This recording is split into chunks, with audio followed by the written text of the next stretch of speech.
सीजे इंद्रजीत महांती और जज प्रकाश गुप्ता सुनवाई कर रहे हैं। हाईकोर्ट की डिवीजन बेंच में यह सुनवाई हो रही है। बहुत ही अहम दिन आज है। अधिवक्ता अभिषेक मनु सिंघवी अपना पक्ष फिलहाल रख रहे हैं। पिछले 10 दिन से सियासी संग्राम चल रहा है और 8वां दिन आज कांग्रेस विधायकों की बाड़ेबंदी का है। आज फैसला होने की उम्मीद है। अहम फैसला आज हो सकता है। साथ ही आपको यह भी बता दें कि वरिष्ठ वकीलों की आपसी सहमति के आधार पर 19 विधायकों को दिए गए नोटिस पर सुनवाई 21 जुलाई तक स्थगित की गई और कोर्ट के इस आदेश के बाद विधानसभा अध्यक्ष द्वारा पायलट गुट के विधायकों को नोटिस का जवाब देने के लिए 21 जुलाई शाम 5:30 बजे का वक्त दिया गया है। लगातार आपको तमाम अपडेट दे रहे हैं। अधिवक्ता अभिषेक मनु फिलहाल अपना पक्ष रख रहे हैं। राजस्थान की सियासत के लिए आज का दिन बहुत अहम और बड़ा। हाईकोर्ट में सुनवाई शुरू हो चुकी है। गहमा गहमी का माहौल पूरे प्रदेश में। आज पायलट खेमे की अर्जी पर हाईकोर्ट में सुनवाई शुरू हुई है। पायलट खेमे के 19 विधायकों की याचिका पर सुनवाई शुरू। विधानसभा स्पीकर के नोटिस को हाईकोर्ट में चुनौती दी थी। सीजे इंद्रजीत महांती और जज प्रकाश गुप्ता सुनवाई कर रहे हैं। हाईकोर्ट की डिवीजन बेंच में ये सुनवाई हो रही है। लगातार आपको तमाम अपडेट हम दे रहे हैं। इससे पहले भी आपको बता दें कि शनिवार को मुख्यमंत्री अशोक गहलोत राज्यपाल से मुलाकात करके 102 विधायकों की फहरिस्त उन्हें सौंप चुके हैं। बीटीपी यानी भारतीय ट्राइबल पार्टी के दोनों विधायकों ने अशोक गहलोत के समर्थन का ऐलान भी किया। और आज बहुत अहम, राजस्थान की सियासत के लिए बहुत अहम दिन आज है। पल पल के अपडेट आपको दे रहे हैं। इस बीच कहासुनी भी देखने को मिली। गार्ड्स और वकीलों के बीच हंगामा यहां पर देखने को मिला। हालांकि तमाम समझाइश के प्रयास किए जा रहे हैं।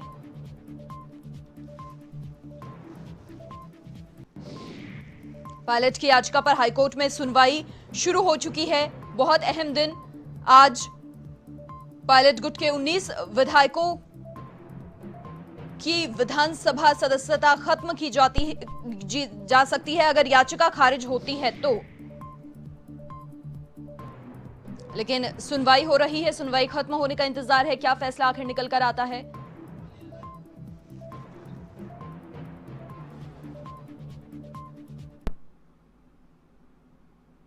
और अधिक बातचीत के लिए A1 टीवी के चैनल हेड अनिल लोढ़ा जी फोन लाइन पर हमारे साथ जुड़ चुके हैं। अनिल जी, देखिए, फैसला किसी के भी पक्ष में हो, फैसले पर सभी की नजर है। लेकिन एक बात यहां पर बहुत तय है कि इस फैसले के बाद में राजस्थान की सियासत की दशा और दिशा दोनों बदलने वाली है। नहीं, दशा तो क्या बदलेगी, दशा तो जो है वो रहेगी जी, दिशा बदलेगी जी। ये महत्वपूर्ण बात है कि स्पीकर ने जो नोटिस जारी किया है वो सो मोटो नहीं किया है जी, जिसको बार बार कहा नहीं जा रहा है। स्पीकर ने कोई खुद प्रसंज्ञान नहीं लिया है। स्पीकर के पास महेश जोशी, जो कि सरकारी मुख्य सचेतक है, उन्होंने एक अर्जी लगाई है दल बदल कानून के तहत। जी, 10th शेड्यूल में ये पावर है स्पीकर को जी, सुनवाई करने की और फैसला करने की। जी, किसी भी कोर्ट में कोई भी अर्जी कभी लगती है जी, तो उसके दो तरीके होते हैं। जी, या तो कोर्ट खुद ही प्राइमा फेसाई प्रारंभिक तौर पर सुनवाई करके उसे खारिज कर दे या प्रसंज्ञान ले ले, जी, और या कोई सुनवाई ना करे, सीधे ही दूसरे पक्ष को नोटिस जारी करके कि आपको इस बारे में क्या कहना है, आप अपना जवाब दीजिए, और अगर जवाब देने नहीं आएंगे तो एक तरफा सुनवाई की जाएगी। जी। ये नहीं कहा एक तरफा कार्रवाई की जाएगी, एक तरफा सुनवाई की जाएगी।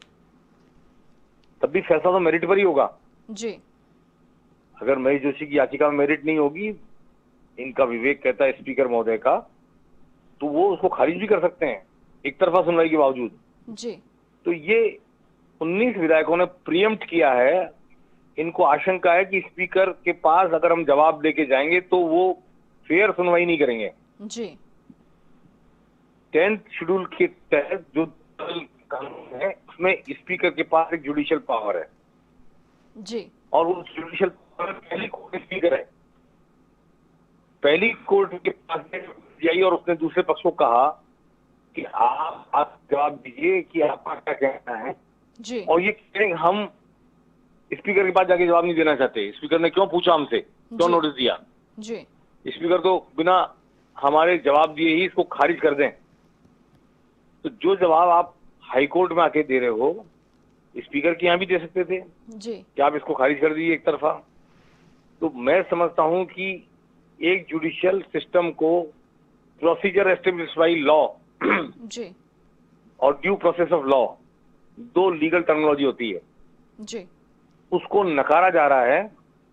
और ये जो स्पीकर के पास सुनवाई का और फैसला देने का अधिकार है, उसको खारिज किया जा रहा है 19 विधायकों के द्वारा। जी तो हाई कोर्ट को ये फैसला करना पड़ेगा कि क्या स्पीकर का महेश जोशी की याचिका पर प्रारंभिक सुनवाई किए बिना ही नोटिस जारी करके दूसरे पक्ष को जवाब देने के लिए कहना उचित था या उचित नहीं था। जी ध्यान रहे कि स्पीकर ने कोई फैसला नहीं किया है और बिल्कुल अभिषेक मनु सिंघवी बार बार कह रहे हैं दिस इज प्रीमेच्योर।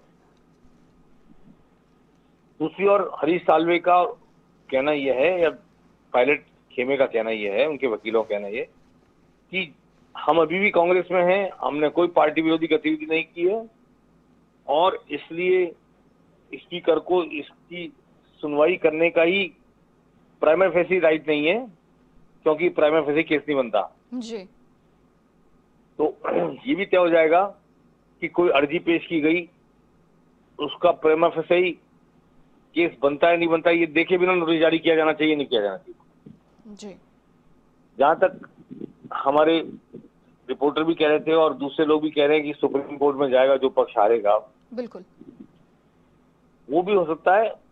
एक संभावना ये भी है कि अगर ये नोटिस जारी करना अनुचित माना जाता है हाईकोर्ट के द्वारा, जी तो सुप्रीम तो जाएगा ही मामला। मेरे लेके जाएंगे, सरकार लेके जाएगी, महेश जोशी लेके जाएंगे, लेकिन हाथों हाथ असेंबली का सेशन भी बुलवाने की कोशिश हो सकती है, ताकि वो एक डबल फॉल्ट हो जाए।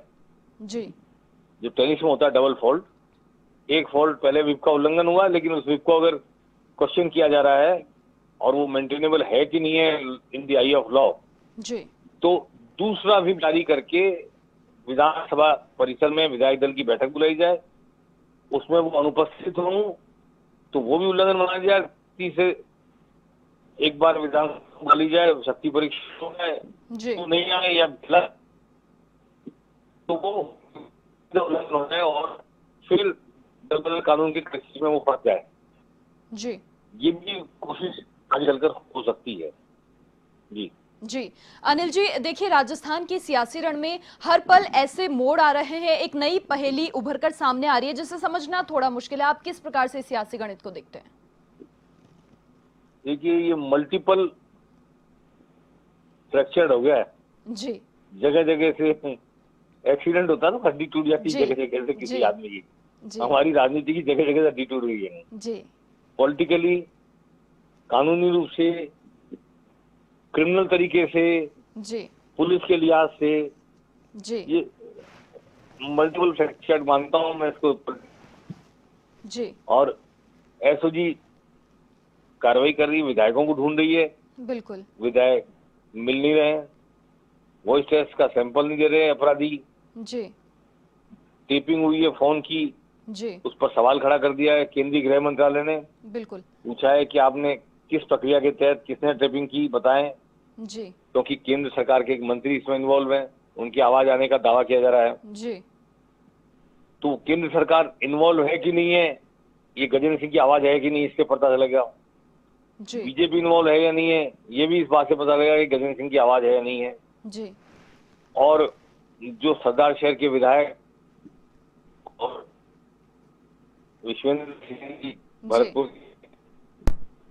डी कुमेर के विधायक, जी उन दोनों को लेकर टेस्ट करना चाहते हैं। जो कोई टेस्ट नहीं होगा तो पता नहीं लगेगा उनकी आवाज नहीं है। जी पैसे लेन देन की बात, जो बात विश्वेंद्र सिंह के मुंह से कही हुई बताई आई, उसमें तो साफ ही है कि पैसे के लिए दो लोगों ने पहली केस है।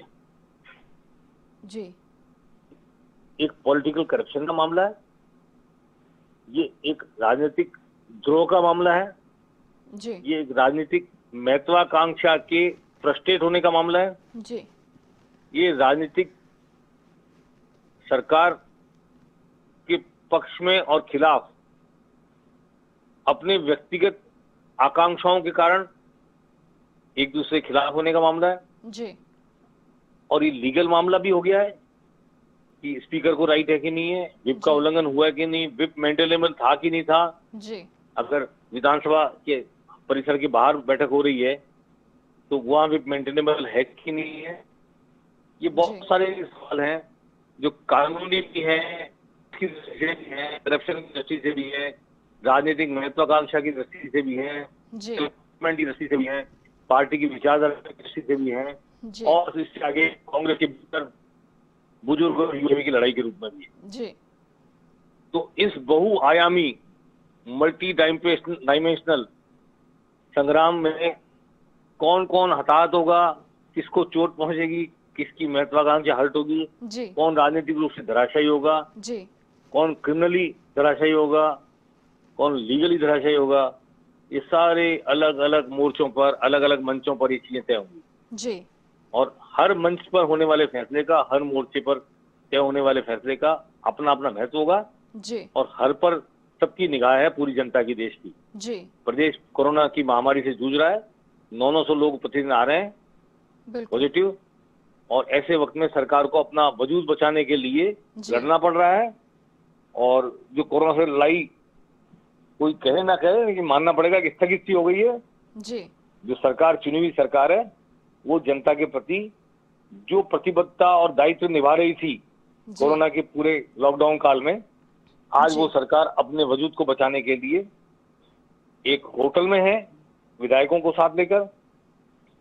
ये बहुत दुर्भाग्यपूर्ण है कि ऐसी स्थिति आई है। जी राजनीतिक महत्वाकांक्षा, प्रतिस्पर्धा, दुश्मनी सब चलती रहनी चाहिए, लेकिन इसका हिसाब जनता को चुकाना पड़े, जी ये बहुत दुर्भाग्यपूर्ण जी। है। लोकतंत्र बहुत दुर्भाग्यपूर्ण है। जी अनिल जी, देखिए सोशल मीडिया पर आजकल एक कहावत बहुत ज्यादा प्रचार प्रसार उसका हो रहा है, वो ये है कि दोनों तरफ से दांव पेच तो जारी हैं, लेकिन जिसने वोट दिया वो टिड्डी उड़ा रहा है। जी हाँ, ये बहुत महत्वपूर्ण बात है। जी वो टिड्डी, वसुंधरा राजे ने जो ट्वीट किया उसमें जिक्र किया है कि जी कोरोना और टिड्डी की महामारी से प्रदेश की जनता त्रस्त है, और ऐसे वक्त में, लेकिन उनने जो कुछ कहा है, जी अगर बीजेपी का इन्वॉल्वमेंट भी साबित होता है जी तो वो फिर मार अपनी पार्टी पर भी की उन्होंने। ये बिल्कुल क्या मजाक है कि कोरोना हो रहा है, टिड्डी आ रही है, किसान त्रस्त है, आम आदमी त्रस्त है, जी अब उसकी जान के लाले पड़े हुए हैं, उसकी खेत की फसल के लाले पड़े हुए हैं, आप जो है सरकार गिराने में लगे हो। बिल्कुल अगर बीजेपी साबित तो जी मुख्यमंत्री अशोक गहलोत के पास तो विकल्प क्या है? कौन अपनी सरकार को ऐसे गिव अप कर देगा? तो आओ बिल्कुल मेरी सरकार गिरा दो। बिल्कुल आदमी लड़ता है अपने वजूद के लिए, बिल्कुल और उसको कायम रखने के लिए, बचाने के लिए। एक मुख्यमंत्री का, एक विधायक दल के नेता का दायित्व है जी कि वो अपनी सरकार को बचाए। जी और अगर सरकार पर कोई हमला हुआ है, जी चाहे कांग्रेस के भीतर से हुआ हो, चाहे बाहर से हुआ हो, ये बाद में शोध का विषय रहेगा, जी जांच में, एसओजी की जांच में सामने आएगा। जी लेकिन फिलहाल सरकार पर खतरा है, इसमें कोई दो राय नहीं। जी और सरकार पर खतरा हो तो बचाना उसको मुख्यमंत्री का, विधायक दल के नेता का दायित्व होता है। जी वो अपना राजनीतिक कर्तव्य पूरा कर रहे हैं। अब इसमें जनता की अनदेखी हो रही है, तो वो सारे लोग जिम्मेदार हैं जिन्होंने संकट पैदा किया। जी